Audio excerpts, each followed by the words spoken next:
Halo Cinegrip, balik lagi di Trailer Reaction bareng gue Rashid Hari. Oke, kali ini ada trailer buat salah satu film Indonesia yang paling gue tunggu di tahun 2026 ini. Karena satu hal jelas, yaitu adalah ini film buatannya Joko Anwar. Sudah pasti itu tiap tahun akan masuk daftar film Indonesia paling ditunggu ya. Ini film yang sempet diprediksi sama banyak orang, termasuk gue sendiri ya, kalau bakal tayang di Lebaran besok. Tapi turns out tidak. Yaitu ada Ghost in the Shell, yang nggak tahu judul Indonesianya apa dan belum tahu tayangnya akan tanggal berapa. Kalau tebakan gue, nebak lagi nih setelah kemarin salah nebak ya, karena nggak Lebaran Idul Fitri, tebakan gue adalah ini tayang Lebaran Idul Adha. Soalnya apa ya, gue kemarin menebak Lebaran Idul Fitri itu karena emang sedikit ada kasak-kusuk gitu kan. Dan yang namanya rumor ya kan, nggak pernah ada asap tanpa ada api gitu. Jadi mungkin emang sempet dipertimbangkan untuk Lebaran tahun ini Idul Fitri, tapi kemudian nggak jadi karena satu alasan dan yang lain. So kalau misalkan emang bener kayak gitu, tebakan gue berikutnya adalah ini mungkin akan tayang di Idul Adha, which is sekitar 26 Mei ya kalau nggak salah Idul Adha ya. Dan cocok sih, soalnya Idul Adha kan juga slot liburan lumayan rame. Dan kalau kemarin kita udah ngeliat di teaser yang sempat dirilis ya, first look sih itu sih, dari first looknya yang ada dua bocil ngomong kalau ini bukan film anak-anak, kan di situ diperlihatkan banyak jagal-jagalan tuh ya, banyak sembelih-sembelih ya. Jadi cocok kalau mau Idul Adha anjing, ini malah cocok logi ya. Nah BTW yang barusan dirilis sama Ghost in the Shell ini adalah teaser juga, tapi bedanya dia itu ngerilis international teaser. Jadi ini teaser yang dibikin khusus untuk penayangan filmnya di Berlin,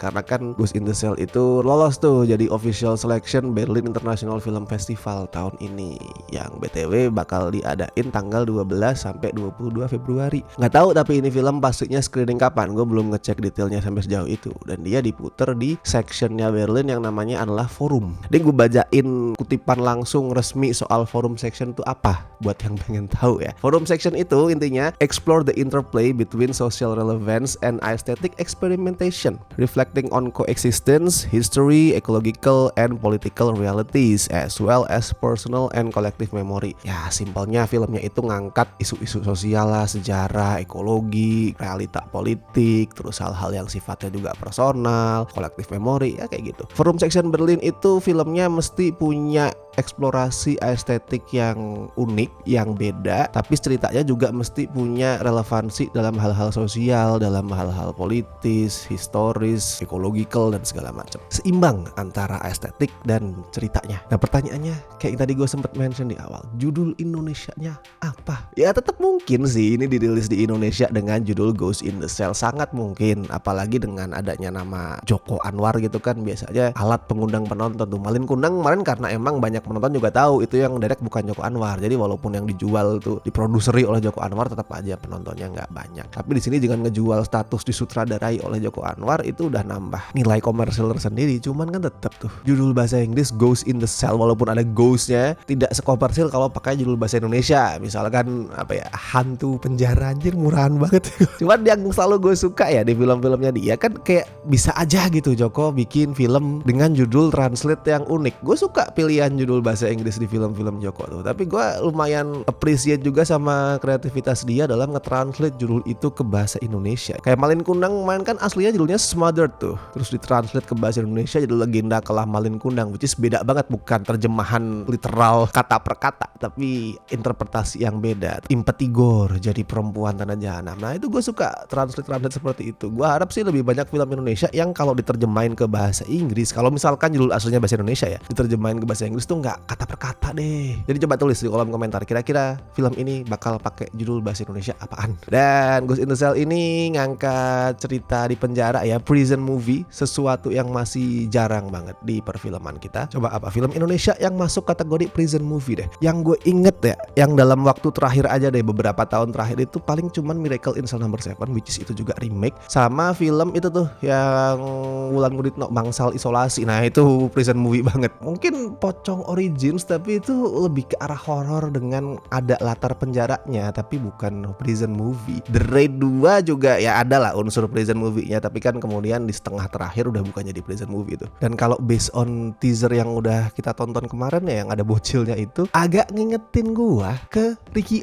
Gue gak tahu apakah Joko tuh ada sedikit inspirasi dari sana, dan mungkin ceritanya juga beda jauh ya, tapi gue ngeliat sekilas ngingetin ke Ricky, oh anjir film penjara yang ada elemen komedinya, konyol, karakternya tuh unik-unik, over the top, bigger than life, terus banyak sadisnya, banyak potongan tubuh berhamburan. Gue suka banget itu film, one of my favorite B-movies of all time. Oke, tapi sebelum lebih jauh berspekulasi ya, kita tonton dulu international teaser trailer untuk Ghost in the Shell. Terus rencana lo apa setelah keluar? Percuma juga punya rencana. Negara bangsat kayak gini, bukan kerja keras lo yang Bimana akhirnya kembali.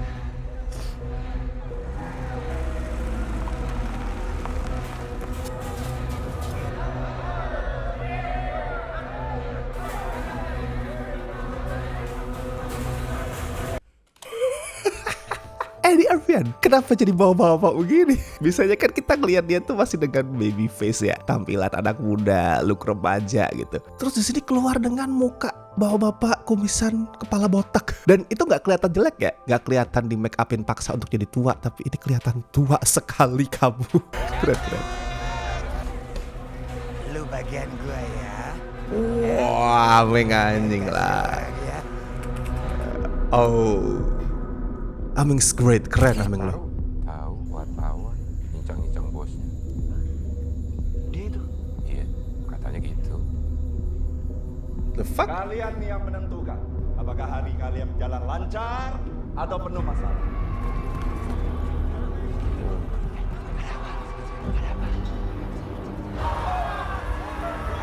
Wow. Oh, wait. Aji. Silence of the Lamb coy. Gue langsung teringat ke sana loh. Di penjara, bukan penjara sih itu, tapi kan ya di dekat kurungan ada polisi. Terus kemudian korbannya dijadiin gini anjing. That's brutal, that's fucked up, tapi kreatif. Aesthetic experimentation. Ngomong gak lu tahu apa? Beneran gua nggak tahu apa-apa. Ngapain lu sih? Gua mau dia. Mau lu apain? Dia buka dia. Ya ada Morgan juga ya. Gila case-nya bro.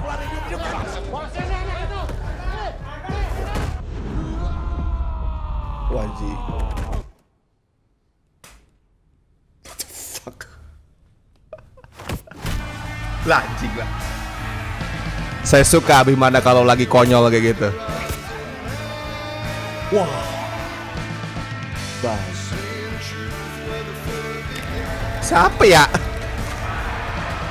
Ah, ini yang udah diliatin di teaser sebelumnya ya.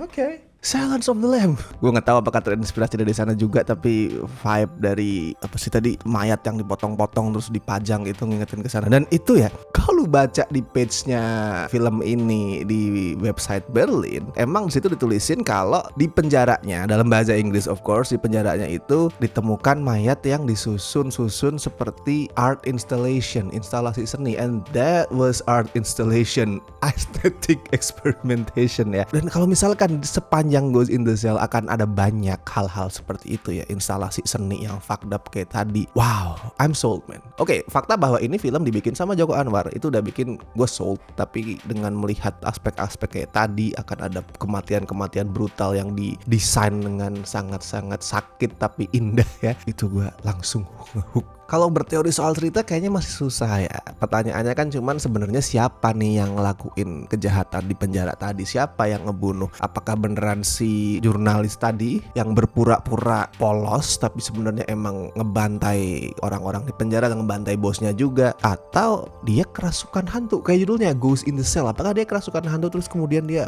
melakukan pembantaian? I don't know. Cuman gini, sedikit petunjuk ya, sedikit banget sih itu, berbasis definisi soal forum sectionnya Berlin tadi yang sempat gue bacain. Berarti kan Ghost in the Shell itu bakal ngangkat hal-hal yang berbau isu-isu sosial tuh, termasuk realita politik. Nah tadi sempat dibahas juga kan sama karakternya di trailer ini, termasuk karakternya Abimana. Ini negara tuh kacau. Terus karakter utamanya adalah seorang jurnalis. Tebakan gue mungkin dia itu dimasukin ke penjara karena dia berusaha dibungkam. Mungkin dia punya sebuah kebenaran yang akan diangkat, tapi karena ada kepentingan-kepentingan tersendiri, ya dibungkam, difitnah, dimasukin ke penjara. Mungkin arwah-arwah yang punya kaitan dengan hal itu marah terus merasuki dia, lalu ngebantai orang-orang yang emang pantas dibantai. Tapi yang diangkat kemungkinan ya nggak jauh-jauh dari itu ya, soal pembungkaman kebenaran, soal power abuse di penjara, yang kayaknya sih penjara ini akan jadi miniatur realita dari negara kita. Mungkin nggak akan disebut Indonesia, yang jelas penjara akan jadi cerminan miniatur dari realita negara itu. Tapi coba menurut lo akan seperti apa cerita Ghost in the Shell ini? Menurut lo teorinya akan gimana? Siapa yang ngebunuh, atau mungkin ada elemen-elemen lain yang kayak gimana? Silahkan tuliskan di kolom komentar. Mari berteori, mari tebak-tebakan seperti biasa. Oke, kita tunggu aja